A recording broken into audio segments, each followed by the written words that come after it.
画面には中道選手の手持ちが表示されております。中道選手のポケモンがキングドラ、ニョロトノ、ボルトロス、ハッサム、マニューラ、ビリジオンの6匹ですね。対するブレンダン選手の手持ちポケモンはクレセリア、ローブシン、ブルンゲル、ロトム、ヒードラン、シュバルゴの6匹ですね。なるほど。はい。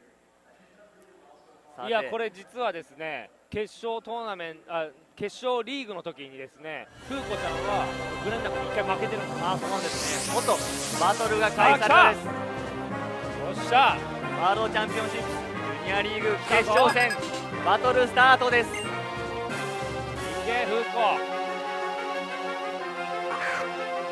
まずは中道選手がボルトロスとマニューラをクリアします。対する画面手前ブレンダン選手、クレセリアとロトムをクリアします。なるほど。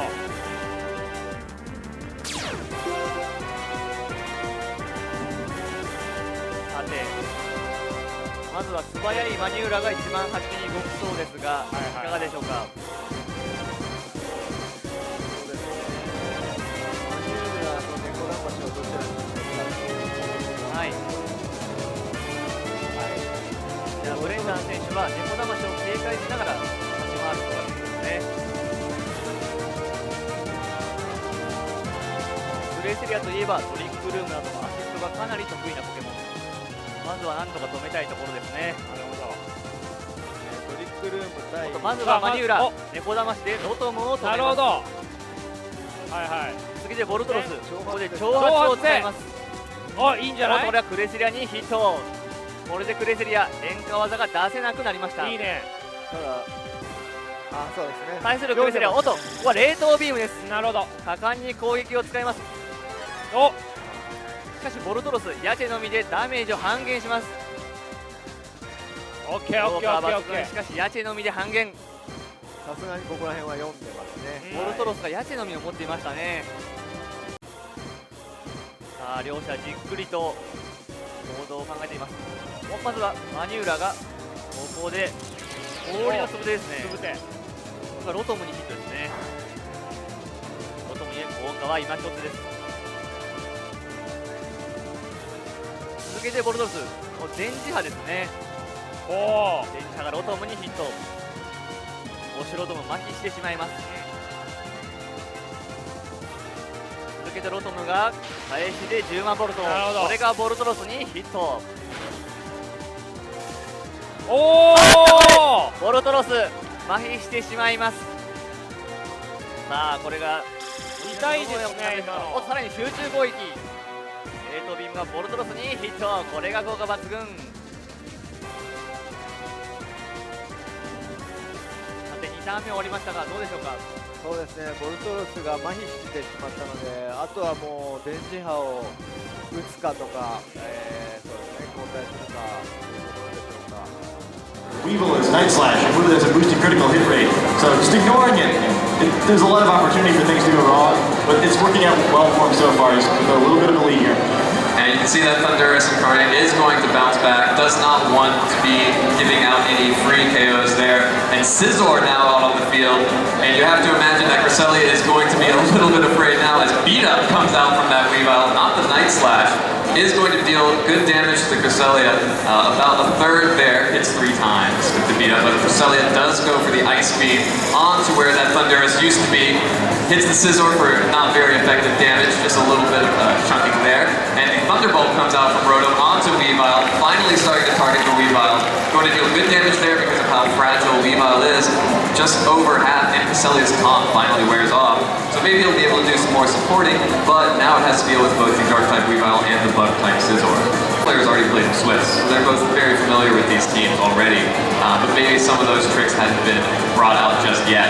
Cresselia does go back, and Escavalier comes out on the field, going to be quite happy to stand up against that Weavile and that Scizor. The 2 Bug Steel types out on the field here, and the beat up is going to target Rotom, is going to do much better damage than to that Escavalier, but still not that great. Beat up, not chosen over the Night Slash simply because of that lower damage output. But the Bug Gym Bug Bite from Scizor. What used to be Cresselia, now Escavalier, is going to deal about 50 damage there. Not enough to make that Escavalier think twice about switching in, while Rotom is fully paralyzed and unable to move. Fugo gets some nice damage there. Gets burns the Bug Jam, but still, even though Escavalier isn't going to take much damage from Scizor, it's not going to do a whole lot back either. But those two Pokemon are pretty safe. It's just a matter of dealing with the other two. And Weavile continues to beat up on poor Rotom. Going to bring it back down to the lower orange there, 39 HP remaining. As Bug Bite does come out from the Scizor to finish off that Rotom. Is going to be able to get the KO there with the critical hit. Just gravy on top of that one. As Escavalier and Weavile are going to... Oh, and it steals the Chesto Berry. Really great information there for Fugo. And the avoid Megahorn missing that Weavile. And that's another one of the drawbacks. We're seeing both of the Bug Steels fighting each other here.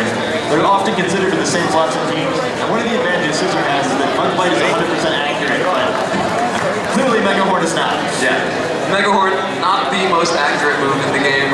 Unfortunately, does not connect with the Weavile. Mach Punch that's probably going to be making the play here. Certainly puts pressure on Weavile, but Weavile doesn't seem to care. Yep, and Weavile is just going to go for an Ice Punch on the Conkeldurr, get as much damage as possible there. And that's the freeze on the Conkeldurr. Conkeldurr is frozen solid, but the Lung Berry comes out from Conkeldurr, cures the freeze. Conkeldurr does not get frozen, but does take an aerial ace from Scizor. Has that flying move in its back pocket, and it is going to barely miss the KO. 16 HP, but the Drain Punch comes out from Conkeldurr onto that Scizor. The same type boosted Drain Punch with that Iron Fist ability, going to deal a whole heck of a lot of damage and heal off some of the damage that Conkeldurr just took. And the Megahorn comes out from Escavalier, and it does connect with the Scizor. Scizor is taking a beating this turn, and it does get the KO. Brendan Zhang gets the KO onto Scizor and leaves Fugo in a very bad position. That's an important knockout there. We just saw aerial ace from it, so Conkeldurr wasn't safe.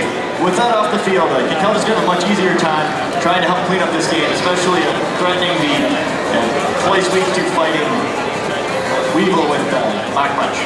Yeah, and that Lung Berry paying dividends for Brendan. Defrost Conkeldurr on the very same turn. That could have been very bad for Brendan. Yeah, he would not have gotten the knockout because of the freeze without the Lung Berry, and that's why you use it. It's a great item just to kind of prevent things from going wrong. An important part of getting deep in a tournament like this is that you've got to mitigate the luck factors of the game. There's always probability like misses and freezes, and you've got to do what you can to make sure those bounces go in your favor, and Lung Berry helps make that happen. Yeah, for my money, Lung Berry is probably one of the items where if you aren't using it on your team, you better have a very good reason why. Escavalier does go back to Brendan, and Cresselia comes out on the field, returns, not afraid of that Weavile still, and Politoed out on the field for Fugo. Conkeldurr is going to detect, hoping to waste a turn, waste one of Fugo's turns. Is going to protect itself from any damage this turn as the Ice Punch comes out into the protective Conkeldurr, and the Scald comes out from Politoed into the Conkeldurr as well. Conkeldurr successfully wastes that turn. A great switch by Brendan there. And not only does he get Cresselia in for free, but he saves Conkeldurr. Probably the position that Brendan wants to put himself in here. Yeah, absolutely. He's going to have to be careful with getting Conkeldurr up here just because he's going to have a hard time with Thundurus, with just Escavalier to do decent damage to it. But yeah, and the Ice Shard comes out from Weavile, trying to get some damage in before the Mach Punch can come out from Conkeldurr. Conkeldurr does survive the Ice Punch and gets the Mach Punch off, and is going to KO that Weavile with that Mach Punch. Gets the KO there, leaving Politoed and Thundurus against Escavalier, Conkeldurr, and Cresselia. The Perish Song comes out from Politoed. In 3 turns, both of these Pokemon will have fainted. An interesting move there, especially and the Trick Room. Brendan still has a third Pokemon. He can switch out of his Trick Room, but Politoed's going to be stuck. Yeah, Politoed sacrificing itself in 3 turns to make sure that Cresselia and Conkeldurr have to waste some time switching around. As you can see, the Perish counts on each of these Pokemon falling down to 3. Once that hits 0, all Pokemon hearing the Perish Song will faint. A really daring move by Politoed there, knowing that its time is probably limited now, but it does make it more difficult for Brendan to close this game out because he's got more complicated decisions. Yeah, it's one of the best moves because it's versatile. Not only does it have that property, but it slows Pokemon down too, so it's also one of the better control abilities in the game. Yeah, Conkeldurr successfully identifies that it is the greatest threat here. The taunt comes out onto Cresselia. A little bit late, too late to stop that Trick Room.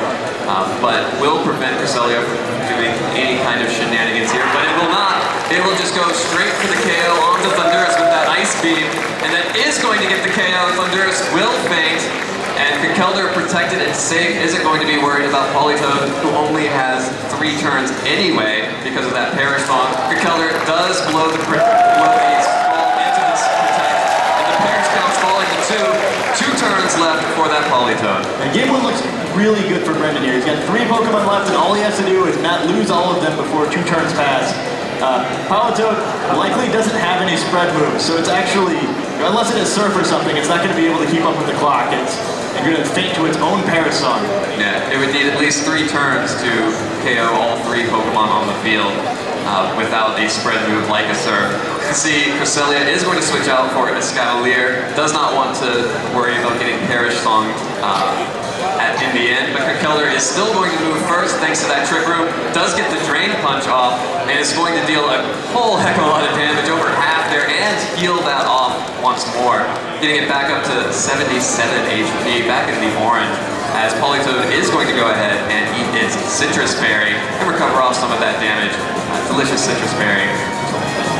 Great for recovering off that damage there. The Scald comes out onto Kekelder, and with the Rain, with the Water type boost there, does not quite get the KO. Kekelder, every little bit of that healing from Drain Punch doing work there as it survives with 4 HP. And some of my Kekelder is so frustrating to play against. I know it's really strong, one of the most powerful physical attackers in the game, but you do have the option of using a move like Drain Punch, which lets it heal and be really bulky as well, rather than Hammer Arm like we saw in Masters yesterday, which is just focused on the offense. And Kekelder, with that last turn of Perish Song, isn't going to go down easy. Switches out for Cresselia, who is going to be back on the field. Now that it's switched out, is not afflicted by that Perish Song anymore. Escavalier does go for the X-Scissor to attack that Polytoad, and Escavalier deals so much damage. Polytoad just barely hangs on with a sliver of health there. Does get the Scald off onto Escavalier, but with that Perish Song about to end, this looks like game 1 for Brendan. As the Perish count falls to 0, Polytoad faints, and Brendan Zhang of the United States takes game 1. Decisive victory for Brendan there. He finishes the game with a 3 Pokemon advantage, and that's a little intimidating, you know. We mentioned before, but a big part of the finals is, and best of 3 in general, is once you get behind that first game, it's much more difficult to come back. It's a little demoralizing. And when you win by a big deficit like that, it makes it that much harder to battle back. By any stretch of the imagination. So rather than using one of the sort of subpar third move options you can have there in addition to Mega Horn, usually Iron Head and Protect, and he's going with X Scissors, where he is a bug move that he knows will always hit. And I think that's a really good strategy if you want to make sure that you're not putting your fate in the game's hands. You want to keep things under control and not take more risks than you need to. And you can see why you get to the finals with the sound strategy like that. Yeah, as we saw yesterday, a lot of Pokemon team right here on your screen. That's Kingdra, Polytoad, Thunderous, Scizor, Weavile, and Virizion. And Brendan Zhang's team, again, is Kekelder, Jellicent, Rotom Washing Machine, Heatran, Cresselia, and Escavalier.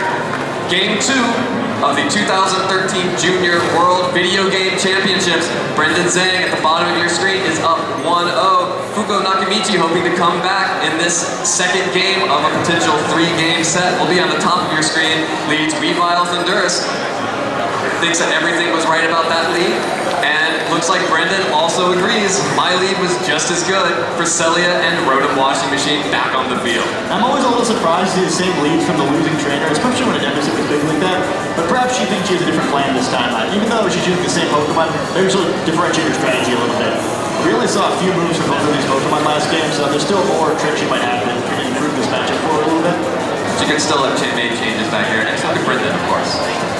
Weavile does go for that standard fake out opening, is going to make sure that Rotom Washing Machine cannot move this turn, as Swagger comes out from Thunderous Incarnate onto that Cresselia. Swagger, a move that we saw quite a bit of yesterday, is going to raise Cresselia's attack and cause it to be confused. And again, this is why Thunderous is so feared. Rotom is flinched and unable to move thanks to that fake out from Weavile, as Cresselia is confused and is going to use the Ice Beam.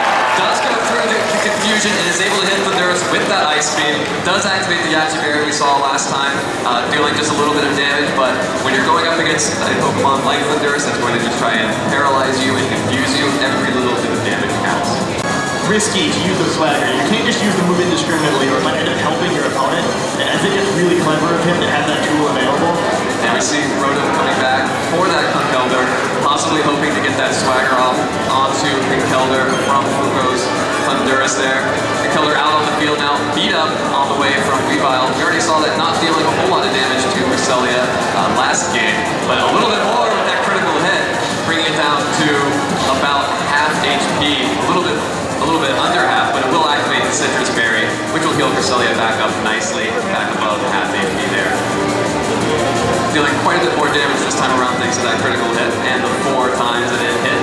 And the Thunder coming out from that Thunderous, the Conkeldurr is able to avoid, doesn't get the free swagger, but does not take any damage this turn. Cresselia trying to fight through that confusion, does not succeed this time, does hit itself, dealing just a little bit of damage, but more importantly, not being able to move.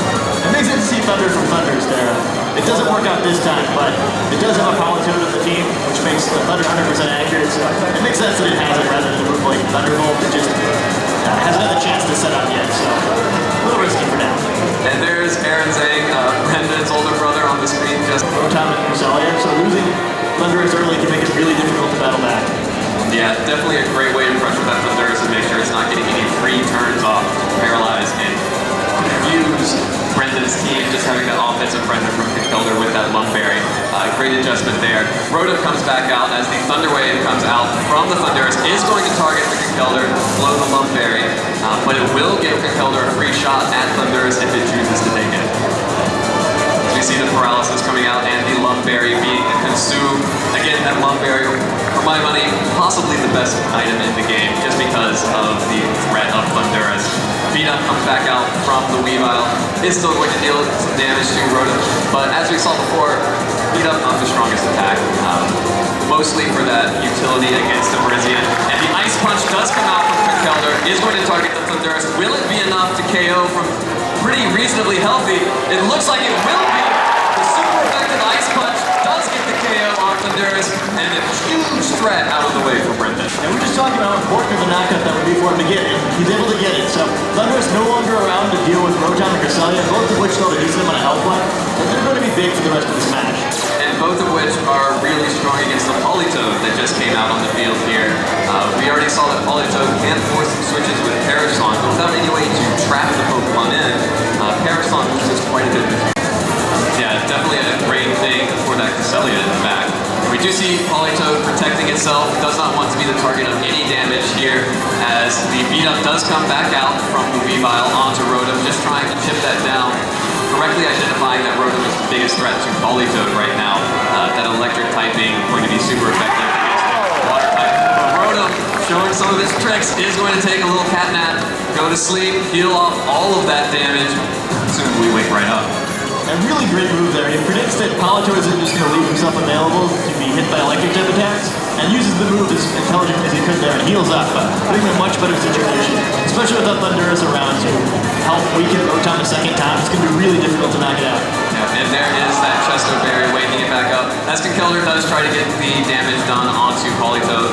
Position because you've got both of your Pokemon fighting against counters, and while Conkeldurr is slower than Weevil, it does have the option of Mach Punch, so even that's not really the case. Fugo with a very gutsy play, leaving that Weavile in against the Conkeldurr, hoping that Conkeldurr isn't going to fight back. Gets the Ice Punch off as the Thunderbolt does connect with Politoed this time, dealing over half HP there, but Politoed will just recover some of that back off with the Citrus Berry.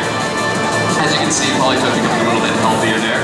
And it looks like the Scald is coming out from Politoed, also going to target that Conkeldurr, trying to get that immense threat off of the field and possibly get a burn with that Scald there. As you can see, it does not get the burn, it does not deal enough damage, and the Drain Punch does come out once again to deal good damage to that Politoed and also heal off that Conkeldurr. Politoed just barely hanging on with that red bar there.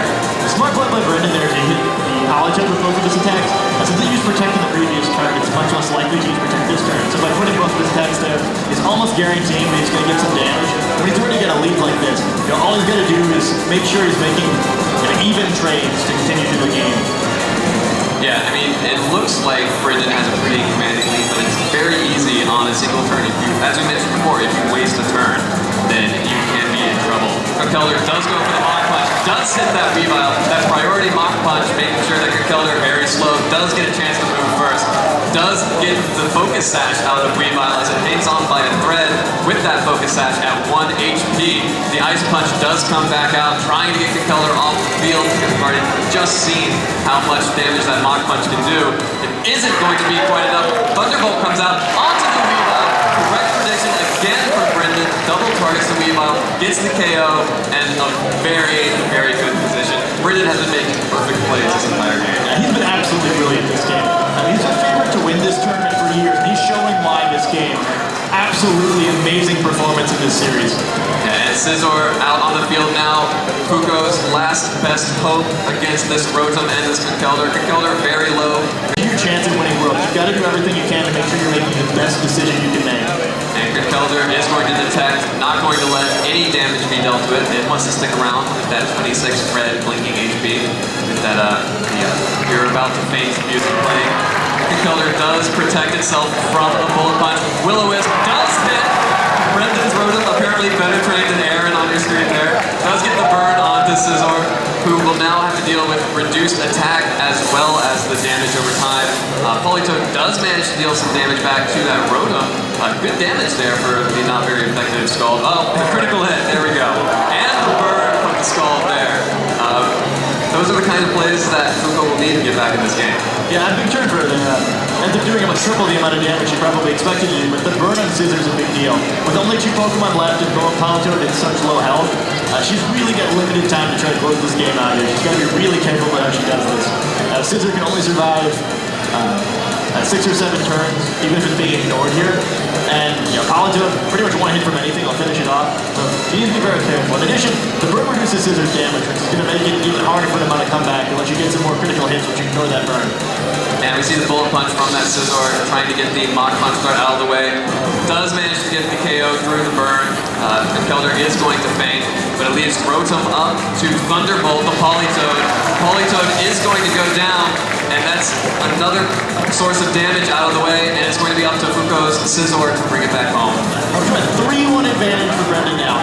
He only needs this game. He's up 1-0 in the series already, so if he can find a way to knock out Scizor, who's burned and slowly his health is going down, he will become the world champion. They've been working at this for years. 2 top 4 finishes in the last 2 years. This could finally be his year.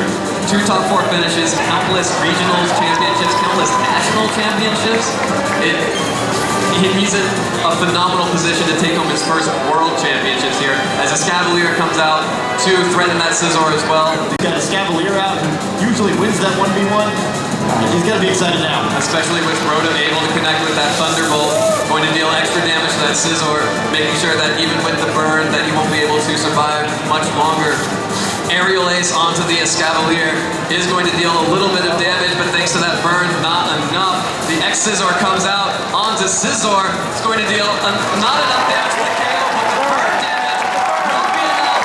And Scizor is going to faint, and Brendan Zhang of the United States of America will defeat Fuko and become our first 2013 World Champion in the Junior Division. Congratulations, Brendan.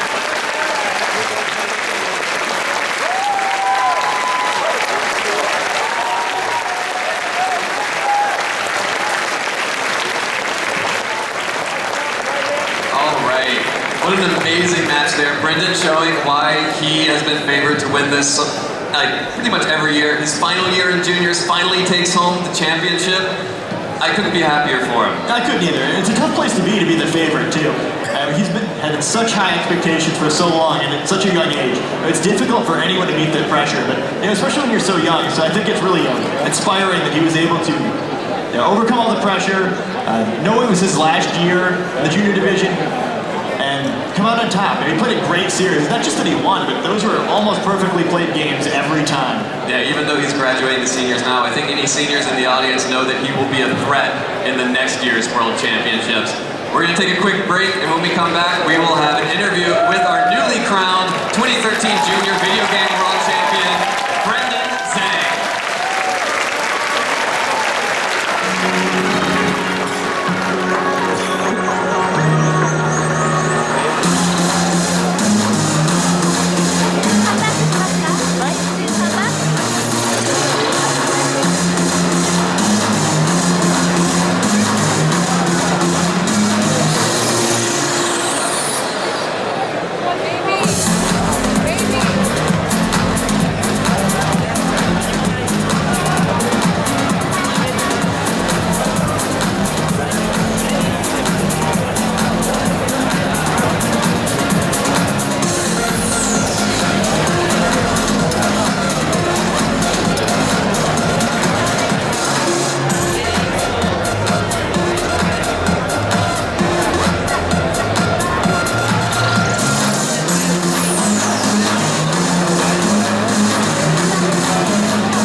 incredibly impressed by the level of play. How do you feel that you will be prepared to take on the seniors division as you graduate going forward? I'm actually more excited than juniors because seniors there's a lot of more prediction and there's a lot more cool Pokemon. You know, in juniors it's just like, oh, it's kind of standard. My brother gave me this and he told me to play. Speaking of, your brother Aaron Zhang, who played yesterday, and you both had fairly similar teams. How much of the team building process is collaborative between you and Aaron? Actually, I built my own team. Aaron just gave me the Roller Washer team. And it looks like your team was maybe a little bit better than Aaron's. I have to ask, what is your record against your brother? I don't know, like, I win all the time, so. Spoken like a true champion. So, you know, you're here in Vancouver, Canada. You just became the Pokemon World Champion in your division. How are you celebrating? I think on Monday I'm gonna go like with my family and celebrate in Vancouver. Nice. Have you had a chance to explore the city since you've been up here? Not yet. Great. Too focused on the Pokemon, right? All right, so moving forward into seniors, you say you're excited about it.